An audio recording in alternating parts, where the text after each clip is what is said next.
Hey everyone, welcome back to Last Living Prepper, your channel for all things survival. Today, we're diving deep into a topic you can't afford to ignore, your FEMA emergency kit. We're talking about those 10 essential items that could mean the difference between weathering the storm and, well, not weathering the storm. Remember, this is about being prepared, not scared. Hit that like button if you're with me, and drop a comment below with your own must-have survival items. Let's create a community of preparedness, sharing knowledge and supporting each other. Now let's get started. First up, the flashlight. If your power is out and you have no way to charge your phone, you might need to rely on a flashlight to get around at night. When thinking about the best flashlight for your emergency kit, you may want to consider the several important features to look for: value, lumens and throw, runtime, battery type, versatility. Value includes cost versus benefit. A solid average price one is an excellent pick for an occasional use or for your survival kit. Lumens and throw is the main thing that allows us to recognize good quality, practical flashlights from the poor, disappointing gear. Lumens are a measurement of the light output, range from 20 lumens all the way up to a blinding 3,500. For comparison, car headlights are 3,000 lumens. The throw of a flashlight is a factor of the lumens produced, reflector cone shape, and lens type that affects how far the beam travels. Some flashlights have a throw of up to 500 yards. Other Move Versatile have a zoom bevel which allows you to change the beam width and throw distance. Runtime means for how long a battery lasts when it is turned on. This is usually directly related to its battery capacity and the lumen output. A good runtime is a few days, and some flashlights can even be on for weeks. Battery type choice is an important decision you can make when selecting a prepper flashlight. There are two main routes you can go: replaceable, cheap, easy to stock up, and fine during an emergency with the most popular types AA, AA, CD. Rechargeable, expensive, reusable, great emergency solution when paired with charging capacities like solar panels or generators. They are usually using lithium-ion or other advanced battery technology for longer and more consistent performance. There is an option that you could always go with rechargeable and replaceable batteries, like Eneloop. When talking about versatility, there are many ways to make a flashlight more useful, but here are a few. Water resistance or waterproofing, drop, shock resistance, clips, holsters or lanyards, colored lens, conversion to lantern or headlamp, zoomable bevel, multiple output modes, status lights. There are also specialty flashlights that are excellent for prepping and survival purposes, such as combo flashlight / radio / chargers, mechanical flashlights such as crank, shake, or spin, socket emergency flashlights, pen lights, headlamps. If you're unsure, just pick a good headlamp within your budget. When the grid goes down and darkness descends, a reliable flashlight transforms from a simple tool to a lifeline. Always remember about extra batteries for your flashlight. Next, we've got the whistle. Small but mighty, a whistle can be your lifeline in a disaster. It can help you signal for help if you are stranded and need search and rescue to hear you. Having a way to signal for help is extremely valuable when you are stranded or need assistance. Whether it's someone close by, passing motorists, or the rescue crew that will arrive at your destination, knowing how to use a whistle can make a big difference. A standard white plastic whistle is one of the most common types of whistles people carry around. They are inexpensive and very easy to use.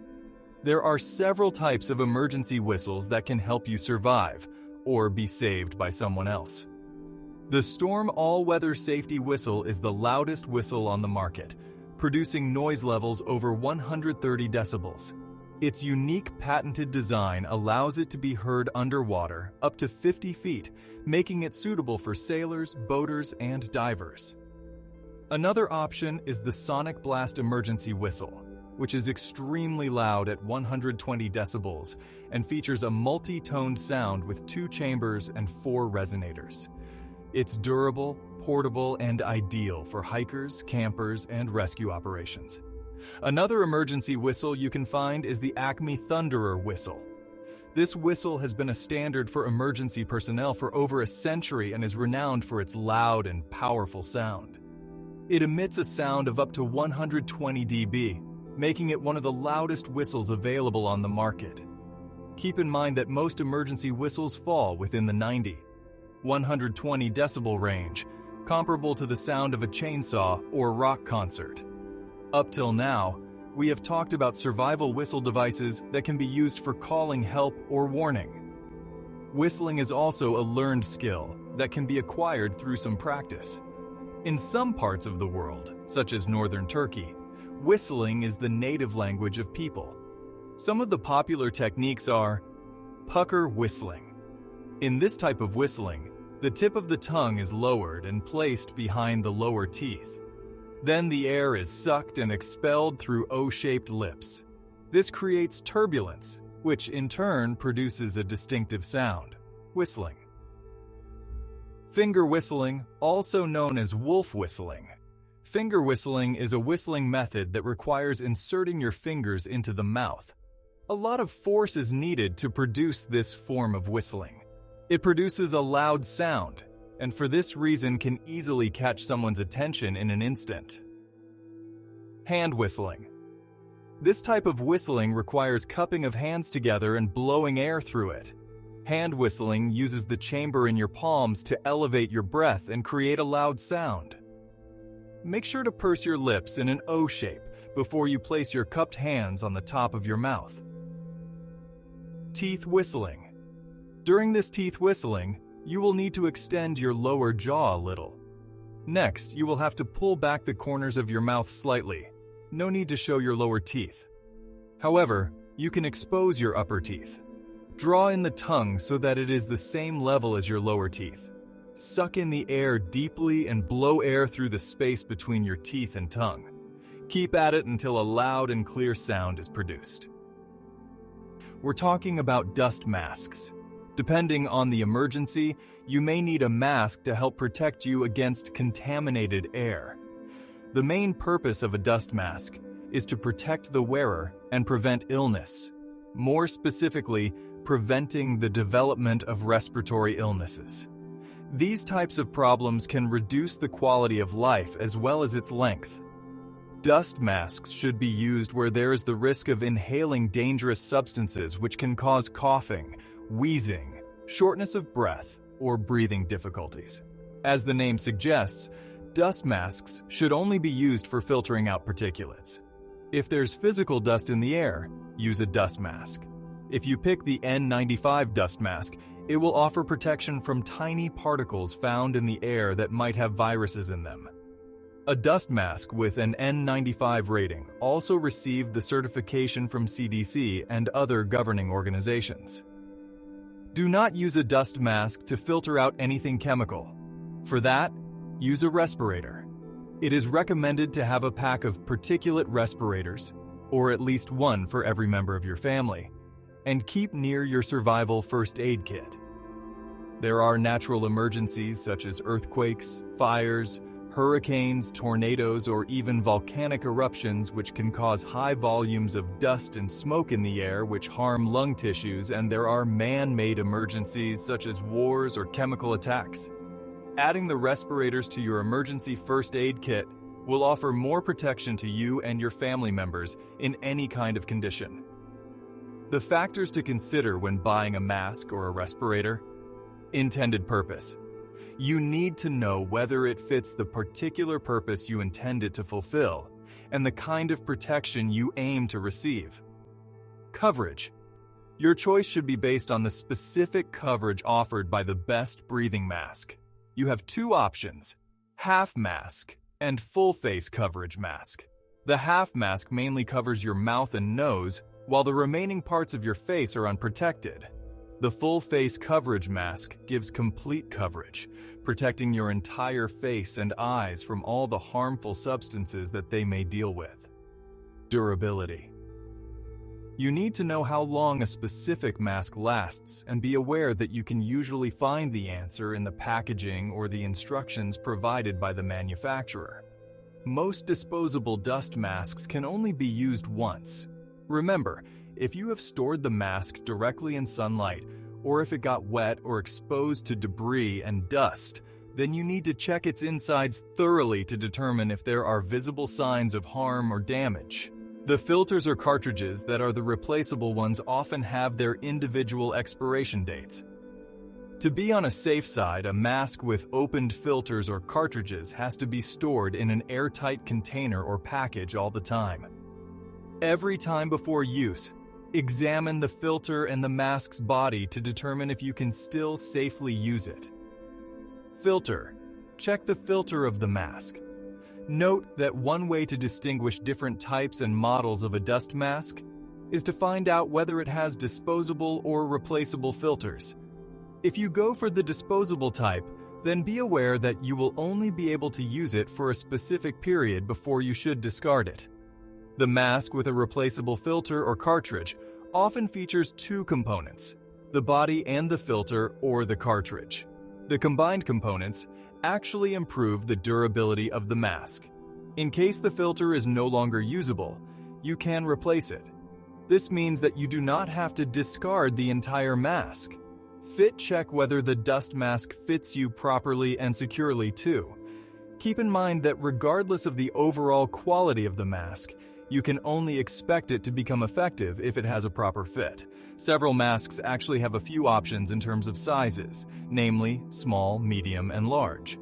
You may also want to try or buy another model. You can also make your own dust mask at the comforts of your own home. The entire process is simple and straightforward because you need a cotton fabric. With its light and porous nature, cotton is the perfect fabric to use when trying to create your own dust mask. The good news is that you can look for an unused cotton shirt, then use it. Just cut 2 strips from the shirt. Each strip should be around 4-5 inches wide. It should also be long enough in the sense that fastening it from behind your head is easy. After that, stitch all ends of the 2 strips, giving each one a neat cut. The next step involves learning a thing or two about how to wrap the strips on your mouth. It should be wrapped in a way that it naturally follows a mask's shape. You need to secure the central part of one of the strips on your nose's upper portion. Bring the ends behind your head, then have a knot tied at your nape, preventing it from coming out. The central part of the remaining strip should then be placed on your mouth. The ends should then be brought on the topmost part of your head. Tie a knot to fix it. Make some adjustments on the tightness based on what you feel comfortable for you. Make sure that the strips are also a bit loose to promote easy and smooth breathing. If you need to evacuate but have no power or access to the internet, you may need to rely on a paper map to find your way to safety. Maps are an important part of bug-out bags, get-home bags, and survival kits. Knowing your surroundings can make all the difference in an emergency. You can easily find them online and print according to your needs just using National Geographic USGS maps or USGS US Topo quadrangles. Physical copies of Google Maps are available for printing too. Besides quickly downloading and printing maps, many state or county tourism offices offer free folding maps. If you live in an urban or suburban area, you may also want a street map. There is one resource that rises above the others for easily printing street maps, and it is completely free and open source. OpenStreetMap. You can print the maps on any printer, but it helps if you use a color printer. It is optimized for standard 8.5x11 paper. If you don't own a printer, or if you want the map to be free, you can use one at work, at school, or a library. Print extra maps, and maybe some for your friends and family. Mark your maps, circle relevant landmarks, and the palace where you are located. You can write extra information in the margins as you see fit. Next, you need to protect the map by using Ziplocs, waterproof bags, or just by laminating it. Printing your free survival map on waterproof paper is probably the best of the options. It is important to review your map for any changes. Come back to your maps periodically to review them for accuracy. Not only can roads and structures change, but even streams and lakes can change over time. The most essential maps you should have in case of an emergency are as follows: local or city map, county, regional topographical map, state, river, hunting maps, Forest Service map, satellite images, and national atlas. Don't just invest in maps. You're going to need a good compass as well. A compass will help you travel in the right direction to get where you need to go. You can also navigate using the stars if you know what to look for. This takes a little practice, so make sure you try it ahead of time. It can be fun to plan trips with your family and practice navigating your way around with just the stars. Your emergency kit is probably made up of canned food, which lasts for a long time. If you don't have power, you'll need a way to open these cans. A handheld can opener is about the most ordinary piece of equipment you can have in a survival kit, but it is very important. Can openers have been around for a while? In 1858, Ezra Warner popped the first can with an opener with his invention. Since then, a lot more brands and models have come around to choose from. Some are innovative and some are just meant to look pretty in a kitchen. When choosing a can opener for your emergency kit, look for value, durability, quality, comfort, and versatility. When you get the right blend of these, you can find an unmatched can opener that will help you stay fed as you sort through your canned food storage. The one thing you do not want is your can opener breaking on you when you are relying on it. This really weeded out a lot of can openers on the market that are constructed out of plastic or stamped out of low-grade steel. Remember that you can use plenty of things to open a can: rock, hammer, knife, gun. The list goes on forever. The difference between a good can opener and all of these is that a can opener is supposed to make it easy. Radio. Walkie-talkies, mobile two-way radios, are going to be helpful when it comes to keeping in touch with your family. Many of these sets are sold with 3 radios. A good idea is to leave one at home, keep one in the car, and carry one with you. If you have to go out after a disaster, these will come in handy. You can let the home base know what you see and whether you will be delayed. Invest in good quality radios. Realize that just because a set claims it can reach up to 30 miles away, that is in ideal flat ground situations with no trees, buildings, or hills interfering. From what I have seen, most people claim to get up to about 3 miles in range. Emergency radios will allow you to keep updated with what is happening. Many of the AM frequencies will still function in your local area. The emergency broadcast system should also work on your FM stations. Crank radios are a nice option and will not use up batteries. A CB radio will allow you to connect with law enforcement and emergency services as well as people in your city. Again, this is a great way to stay updated with what is happening. You will be able to call for help or ask about the condition of a roadway. Having a radio installed in your car and a base at home is an excellent option. It will allow you to check in during and after a disaster. Ham radios are a prepper's dream and will be the go-to source for communication after a major collapse. They have a great range depending on your antenna height and the power of your transmitter. Here is a link to a great article on the range of ham radios. You will need a license to operate a ham radio in today's world. There is a short class and test you must pass. There is a bit of a trick to using a ham radio, so it is a good idea to get your license and practice before you really need it. Here are some key features to consider when choosing an emergency radio. Durability. The best emergency radios are durable and shock resistant. They should withstand rough handling and adverse weather conditions. Durability. The best emergency radios are durable and shock resistant. They should withstand rough handling and adverse weather conditions. Lightweight and portable. An emergency radio should be lightweight and easy to carry. You might need to take it with you during evacuations or while moving to a safer location. Rechargeable. Look for radios with rechargeable batteries. Some models can be charged via solar panels or hand cranks, ensuring they stay powered even when electricity is unavailable. Multiple power sources. Having various power sources is crucial. batteries, solar panels, and hand cranks allow you to keep the radio running during extended emergencies. Long-range communication. Consider radios that facilitate two-way communication. This feature is essential for coordinating with others during emergencies. Weatherproof. Emergency radios should be weatherproof to withstand rain, snow, and extreme temperatures. Frequency bands. Different radios operate on various frequency bands. Common different radios operate on various frequency bands. Common options include UHF, shortwave, amateur, ham, or hand crank radios. Choose one that suits your needs. Disasters can be stressful. If you have fun games or activities that your children can do when the power is out, this can help them cope with the stress. You can also prepare your children for emergency situations using emergency preparedness lesson plans and activities.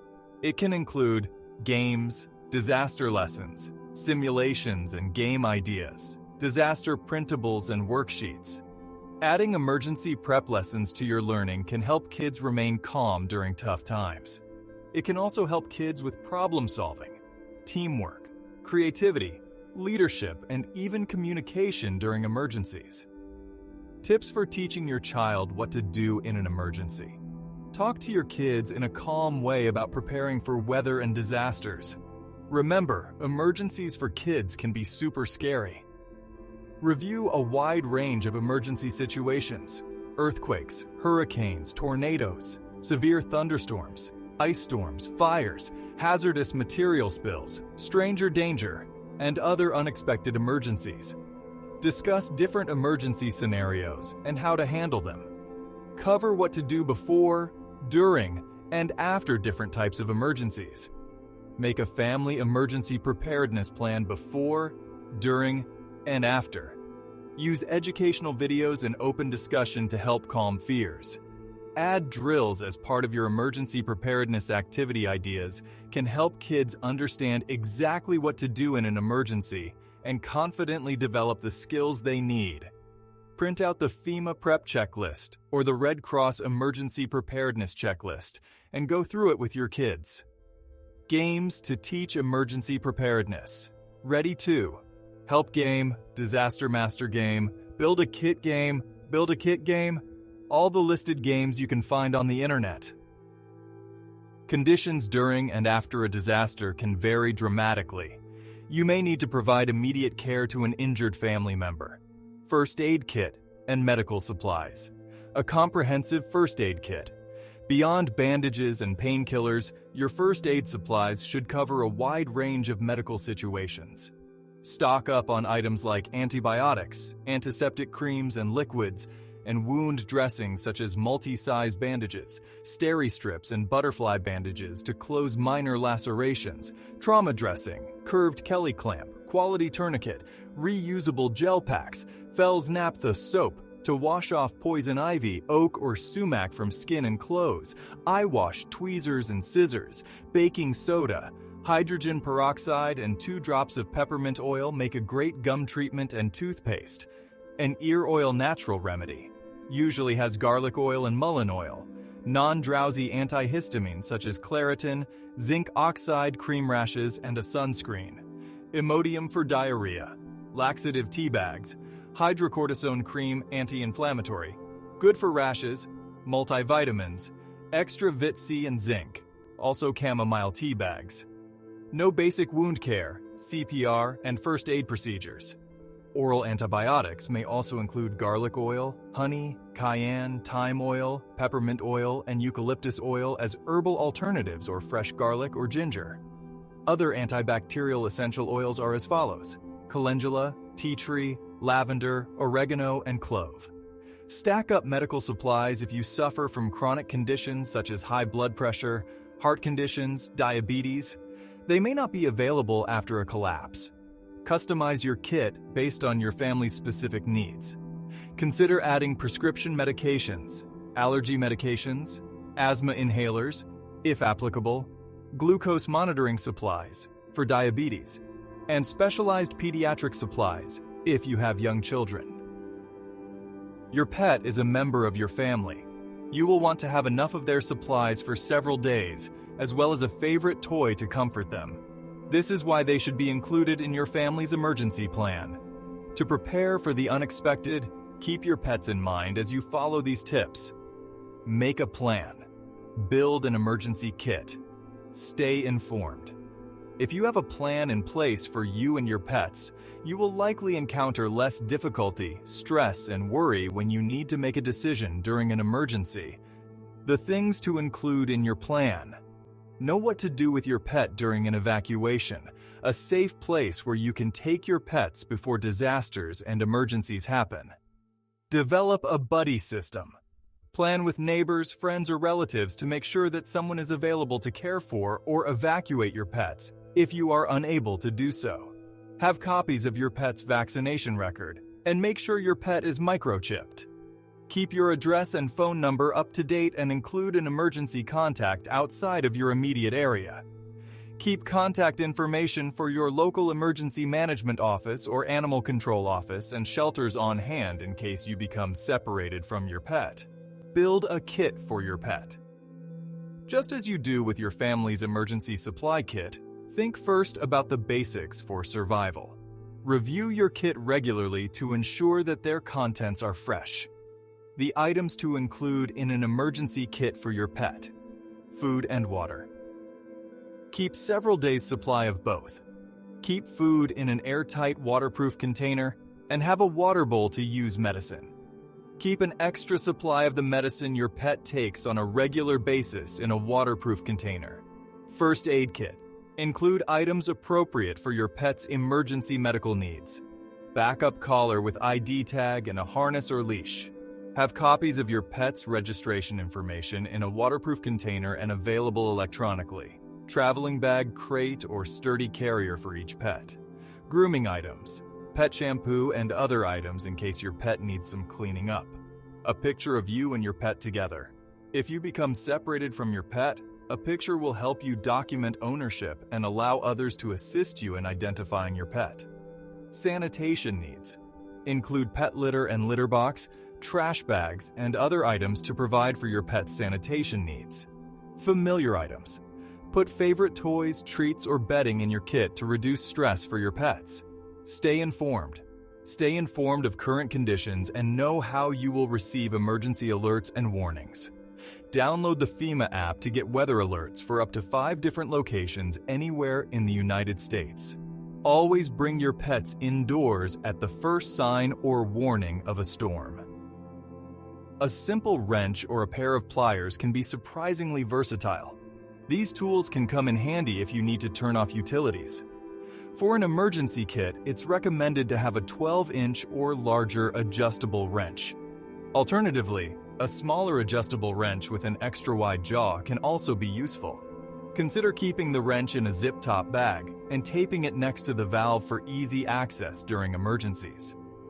Additionally, carrying a flathead screwdriver to remove hubcaps, if your car has them, is also advisable. Another important tool for an emergency kit are pliers, whether for trimming wires, tightening nuts, or retrieving fallen bolts from the darkest crevasses of an engine bay. The scope of their practical application is near endless. The most common and widely used are combination pliers. These are the classics. Also known as Klein's and linesman pliers, are designed for multi-purpose use, with thick jaws and wire cutters both in one frame. The strength of these pliers makes them useful for gripping, bending, or twisting material, while the wire-cutting edges can fill their purpose without the need for an extra tool. The other type of useful pliers is needle nose pliers. Long nose or needle nose pliers are characterized by longer and thinner tips in comparison to most pliers. The benefit is they make it easier for dealing with more intricate operations. For tinkering on cars, they're a must. Today, modern cars contain a lot of wiring, much of which can be near impossible to access without the appropriate equipment. A decent set of needle nose pliers will allow you to pull, trim, or manipulate such wiring from the car's deepest chasm. The last thing we want to present is multi-tool. A multi-tool is a hand tool that combines several individual functions in a single unit. The smallest are credit card or key-sized units designed for carrying in a wallet or on a key ring, but others are designed to be carried in a trouser pocket or belt-mounted pouch. The idea of incorporating several tools in one unit is very old, dating back at least as far as Middle Roman times. Many of these were used for eating. Multi-tools offer a wide range of functions, including knife, saw, and bottle opener, pliers, screwdrivers, wire cutters, and more. It's durable and compact, making it a great all-around choice. So there you have it, folks. 10 essential items for your FEMA emergency kit. Remember, preparation is key. By taking the time to assemble these supplies, you're not just packing a bag, you're packing peace of mind. Stay tuned for more life-saving tips and tricks. Until next time, stay prepared, stay safe, and we'll see you on the next episode of The Last Living Prepper.